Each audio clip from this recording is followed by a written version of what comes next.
On a warm night in Ibiza in the summer of 2015, a 36-year-old man from Sweden sat in a villa full of famous people with $2.5 billion in the bank and typed one sentence into his phone: "I have never felt more isolated." 1 year earlier, this man had sold the most popular game on the planet to Microsoft. He woke up richer than he could spend in 10 lifetimes. He bought the most expensive house in Beverly Hills. He could fly anywhere, buy anything, walk into any room in the world, and it quietly took him apart. The internet knew him as Notch. And here is the strange part. Notch never lost the money. He kept every single cent. What he lost was the one thing all that money was supposed to buy him.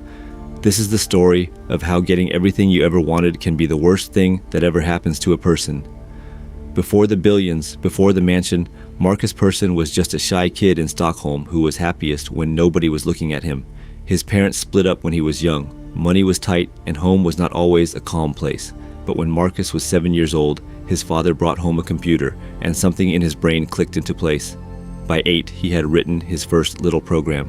By the time other kids were out chasing girls, he was alone in his room, building tiny worlds out of code, where he made all the rules and nothing could surprise him. He was not a genius prodigy who skipped college and got rich at 19. That is not this story.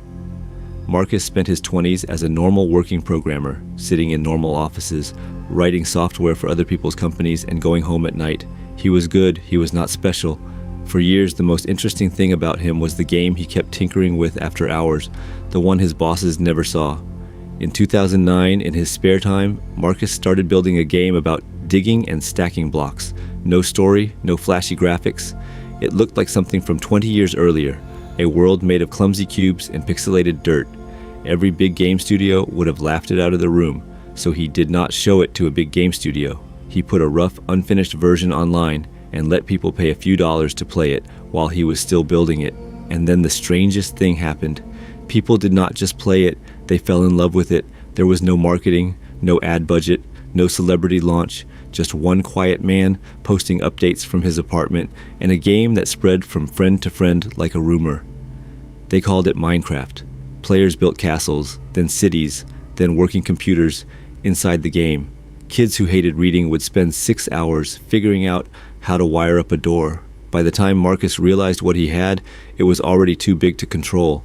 He started a tiny company, Mojang, with a couple of friends.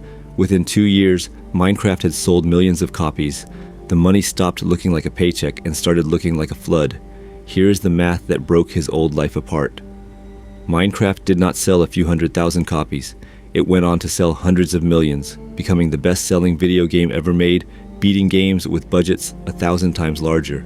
For Markus, who owned the biggest slice of the company, the numbers stopped making sense. The money came in faster than he could understand it. He went from a working programmer worried about rent to a man whose company was printing a fortune every single day, and he had done it from a bedroom, almost by accident. You would think this is the happy ending. The quiet kid wins. The world finally sees him, but the money was not the prize he thought it was. With every million, the thing he had loved most, sitting alone making a game just because it was fun, slipped a little further out of reach. He was no longer a programmer, he was a symbol. And symbols do not get to hide. The bigger Minecraft got, the heavier it sat on him. Millions of people now treated Markus like he owed them something. Every word he posted got picked apart by strangers. Every decision the company made, he got blamed for personally. In 2014, he made one small comment online about how the game was being used, and the internet turned on him overnight. Thousands of people he had never met sent him hate. People who had loved his work were suddenly screaming at him.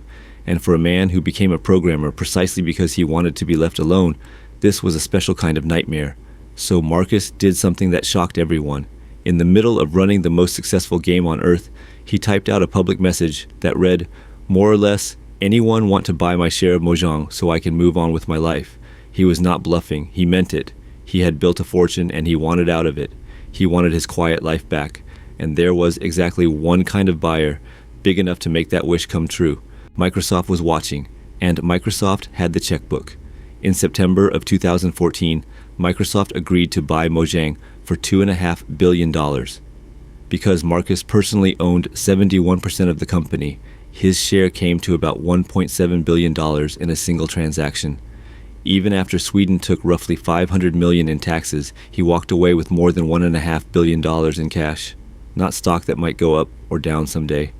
Cash, in the bank, at the age of 35.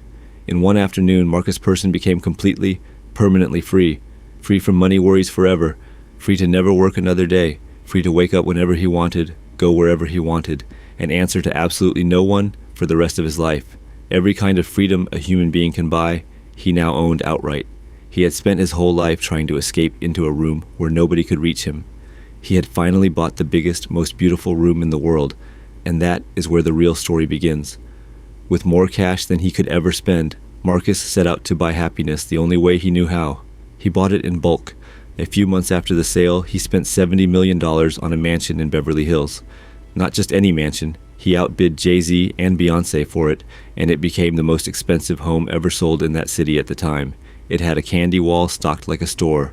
It had a wall of tequila and vodka. It had garages full of cars and views of the entire city. From the outside, it was the finish line every person who plays the lottery dreams about. He flew to Las Vegas and partied at the most exclusive tables. He flew to Ibiza and rented villas next to celebrities. He could text famous musicians and they would text back.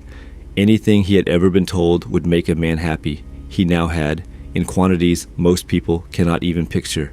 The shy kid from Stockholm was living a life out of a music video.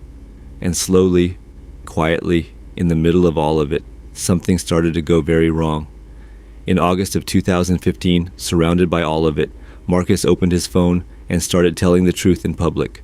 Hanging out in Ibiza with a bunch of friends and partying with famous people, he wrote, "Able to do whatever I want, and I have never felt more isolated."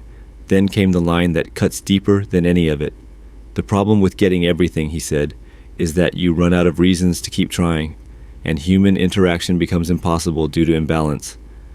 Think about what he was saying. When you have $2.5 billion, you can never tell who actually likes you. Everyone wants something. Every friendship has a question mark over it. He said he had found a great girl, but she got scared of him and his lifestyle and chose a normal guy instead.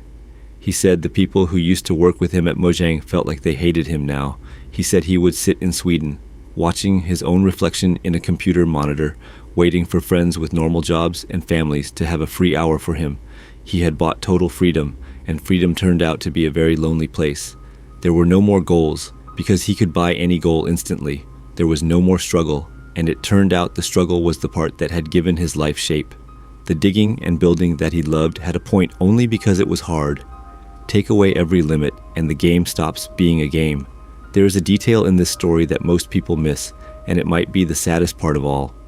After the sale, Markus did not just want to party. He wanted to build again. He talked about making new games, small ones, simple ones, just for the fun of it, the way he used to when he was a nobody in a tiny apartment.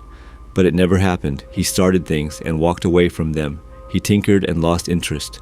The man who had built the best-selling game in history, almost by accident, suddenly could not finish anything. And if you listen to his own words, you can hear exactly why.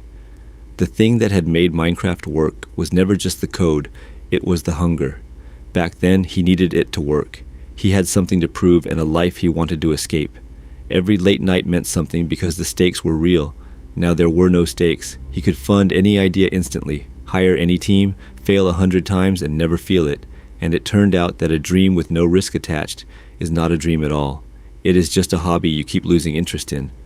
The money had not only taken his friends, it had quietly stolen the one thing he was actually good at. The next day, Markus tried to walk it back. He said he had just been having a bad day, that the headlines blew it out of proportion. Maybe that was true. But the words were already out because they were honest. And millions of people who will never see $1 billion suddenly understood something uncomfortable. We are sold a simple promise. Get enough money and you buy your freedom. Freedom over your time so no boss owns your hours. Freedom over your location so you can wake up anywhere on earth. Freedom over your bank account so you never count again. Markus Persson got all of it, in full, before he was 40. And what he found on the other side was a man alone in a $70 million house, watching his reflection in a screen, missing the days when he was a nobody with a problem to solve.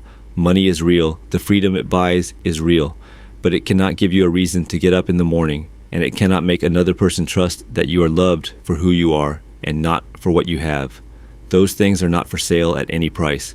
Notch could buy the most expensive room in the world. He just could not buy anyone to fill it. He still has the money today. More than $1 billion, by most counts, all these years later. He won the game completely, and maybe that was always the trap. Because the moment you finally win a game, there's nothing left to play for. And a man who once built entire worlds out of nothing was left sitting inside the biggest, emptiest world he ever made.